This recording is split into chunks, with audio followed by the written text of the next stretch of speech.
ദിനംപ്രതി അനേകം പരിപാടികൾ, കല്യാണങ്ങൾ, സൽക്കാരങ്ങൾ പലതും ഉണ്ടാവാറുണ്ട്. പല കല്യാണങ്ങളും ചെന്നാൽ വീട്ടുകാരൻ അന്വേഷിച്ച് നടക്കണം. വീട്ടുകാരൻ എവിടെ?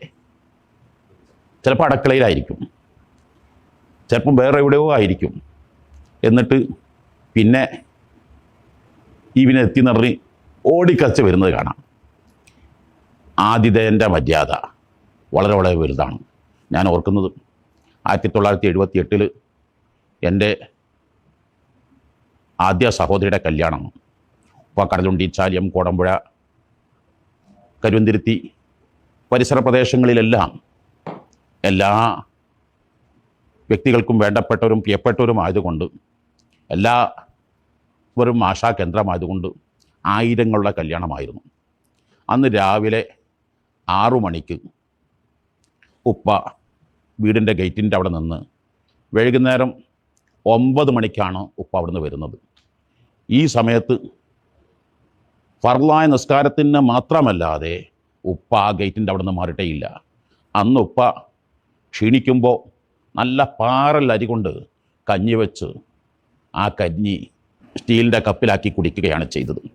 ഇപ്പോഴും പലപ്പോഴും വാ, എന്തിനാണ് ഉപ്പ ഇങ്ങനെ വിഷമിക്കുന്നത്? ഈ വരുന്നവരെല്ലാം എൻ്റെ അതിഥിയാണ്. പോകുന്നവരെയും വരുന്നവരൊക്കെയും സ്വീകരിക്കലും പോകുന്നവരൊക്കെയും യാത്രയക്കലും എൻ്റെ ബാധ്യതയാണ്. അത് ആതിഥേയൻ്റെ മര്യാദയാണ്.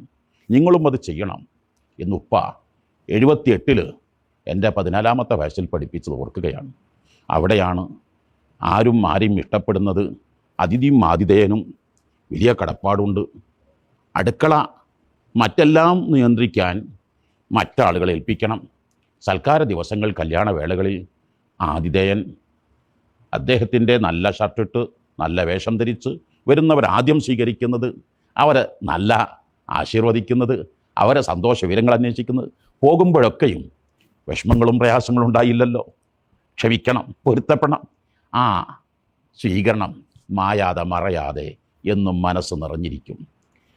പ്രവാചക തിരുമേനി സ്വല്ലല്ലാഹു അലൈഹി വസല്ലം പഠിപ്പിക്കുന്നത്, അള്ളാഹുലും റസൂലും വിശ്വസിക്കുന്നുവെങ്കിൽ അതിഥി ആരായാലും അവനെ 100% സന്തോഷിപ്പിക്കട്ടെ, ബഹുമാനിക്കട്ടെ എന്നാണ്. ഭക്ഷണം കൊടുക്കൽ മാത്രമല്ല, മറിച്ച് വേണ്ടതെല്ലാം ചെയ്തു കൊടുത്ത് മനസ്സംതൃപ്തി, അതായിരിക്കണം ആതിഥേയൻ അതിഥിക്ക് നൽകുന്ന ഏറ്റവും വലിയ പാരിതോഷികം, ഏറ്റവും